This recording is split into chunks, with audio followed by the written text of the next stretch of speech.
कोई बात नहीं, 2 वीडियोस चली जाएंगी। तो बेसिकली आपने सबने सीखा न्यूटन्स लॉ का थर्ड लॉ। न्यूटन्स लॉ में जो थर्ड लॉ है वो बताता है कि अगर हम किसी चीज को बैकवर्ड पुश करते हैं तो हमें कैसा पुश मिलता है, और अगर हम फॉरवर्ड पुश करें तो हमें कैसा पुश मिलेगा। Every action has equal and opposite.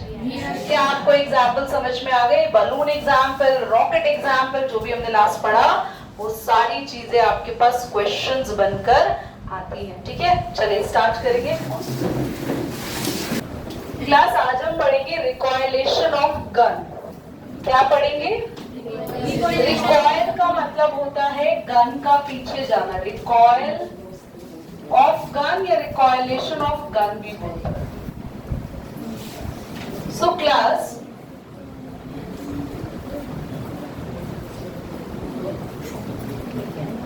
भाई अब आप बेहतर गन बना सकते हैं, हमने तो गन इतनी नहीं देखी। ओके एवरीबॉडी, ये ट्रिगर दबाते ही यहां से निकलती है बुलेट।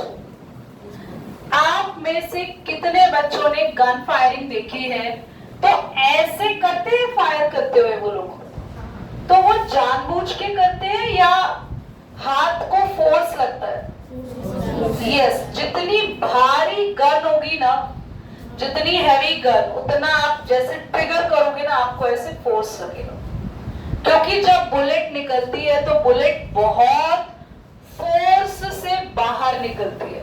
तो बुलेट कैसा फोर्स लगा रही है? कहां जा रही है बुलेट? इधर जा रही है, फॉरवर्ड जा रही है बुलेट, आगे जा रही है निकलकर। तो बॉडी कैसे जाएगी? बैकवर्ड। दीदी अगर बुलेट इतनी आगे चली जाती है, उसमें इतना फोर्स है, अब है सुन नहीं रहे आप? You are not listening to the class? Karan nahi. I will give you punishment just after that. कोई बच्चा ये कोई क्वेश्चन मुझे बताएगा? बुलेट फोर्स लगा और हम तो कहते हैं न्यूटन ने बोला every action has equal and opposite reaction. Equal मतलब जितना फोर्स बुलेट पे लगा उतना ही हमें लगना चाहिए। तो बुलेट तो किसी को दूर जाके लग गई, दीवार में घुस गई, तो हम भी उतने ही दूर जाके दीवार में घुस जाने चाहिए थे। कहीं क्यों नहीं लगा हम पे इतना force? Very good, clap for him. Because bullet बहुत हल्की है, बुलेट हल्की है तो थोड़े से ही फोर्स से वो बहुत, और हम पे इतना फोर्स नहीं लग सकता क्योंकि हमारा मास ज्यादा है, तो हम बुलेट की तरह पीछे एकदम नहीं चले जाएंगे। तो गन का ये बुलेट कहां मूव हुई? Bullet move forward. तो ये जो गन है, गन मूव्स बैकवर्ड, और गन का बैकवर्ड जाना क्या कहलाता है? रिकॉइलेशन ऑफ गन। गन क्या हो गई? रिकॉइल हो गई। रिकॉइल मतलब गन का बैकवर्ड मूव होना। और ये प्रोसेस किस पर बेस्ड है? न्यूटन्स थर्ड लॉ पे। ये आप लोग बाद में बना लेंगे। इसके बाद हम लोग रॉकेट के लिए देखेंगे। मैंने आपको बताया था क्लास, एक बलून है, अगर बलून में यहां से एयर बाहर निकल रही है तो बलून कहां जाएगा बच्चों? आगे जाएगा, क्योंकि एयर पुशेस बैकवर्ड। एयर बाहर की तरफ पुश हो रही है, बाहर निकलना चाह रही है बलून से, तो बलून मूव्स बेटा फॉरवर्ड। समझ में आ रहा है आपको? और based on this same phenomena, इसी सेम फिनोमेना पे, based on the same phenomena, rocket will work, rocket काम करेगा। Is that clear everybody? कुछ क्वेश्चंस भी करेंगे, पॉज करो एक बार। Person climbing on a coconut tree, also an example of third law, where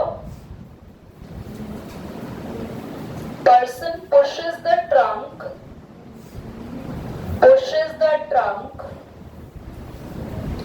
by his legs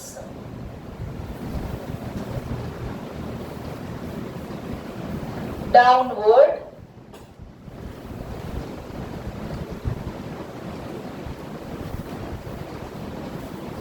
and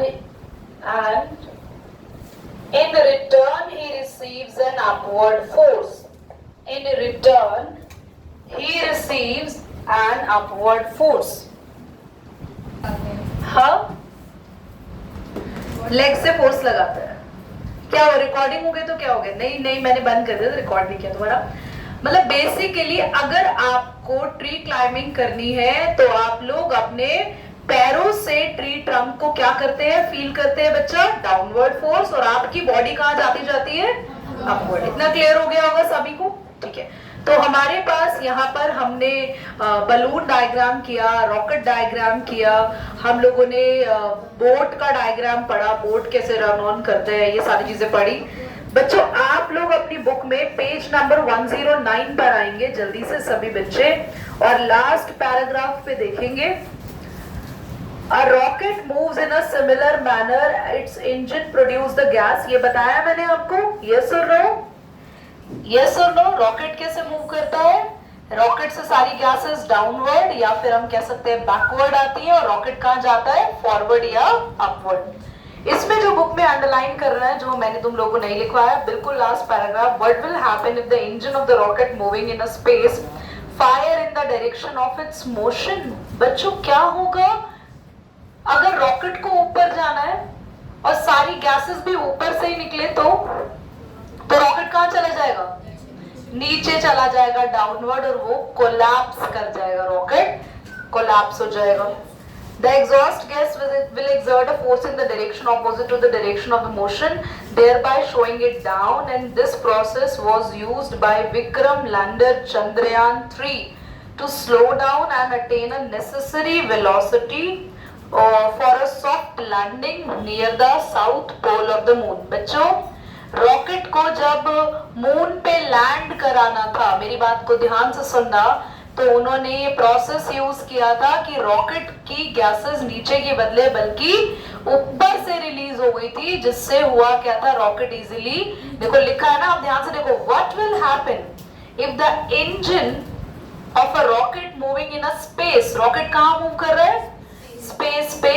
fire in the direction of its motion, जिस direction में rocket, जैसे ये मेरा मार्कर रॉकेट है, दिख रहा है सबको, अगर ये मार्कर ऊपर जाए और वहीं से ही टॉप से गैसेस रिलीज हो तो क्या होगा, तो जो टॉप से गैसेस नहीं रिलीज होंगी तो मार्कर को ऊपर जाने नहीं देंगी बल्कि नीचे.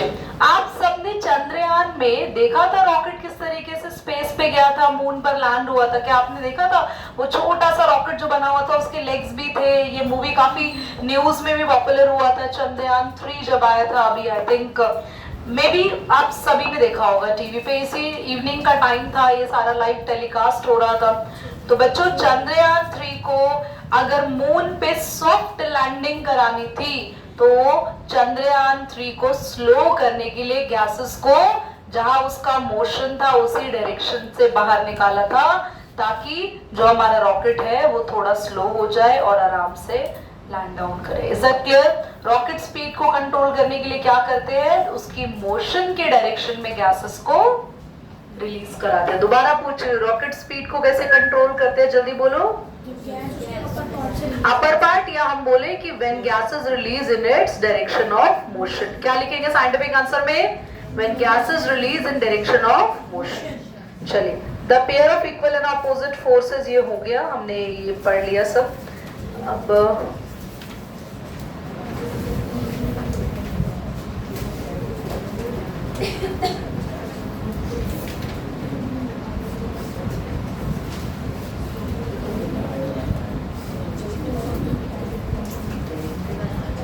आई थिंक इट्स ऑल इनफ. एक छोटा सा टॉपिक रह गया, हेडिंग आप डाल लीजिए, force acting on a system objects. मैं ये वाला टॉपिक टेस्ट में नहीं दूंगी, ट्यूसडे ये चैप्टर भी आ रहा है ना टेस्ट में, मैं ये चैप्टर का ये टॉपिक लास्ट वाला नहीं दूंगी, पर Newton third law of motion तक के सारे क्वेश्चंस दूंगी. Is that clear? हम लोग क्लास को यहीं पर एंड करते हैं अभी. और एक टॉपिक जो ये रह गया है मुझे याद दिला देना, हम लोग नेक्स्ट क्लास में इसको यानी थर्सडे को कवर अप करेंगे.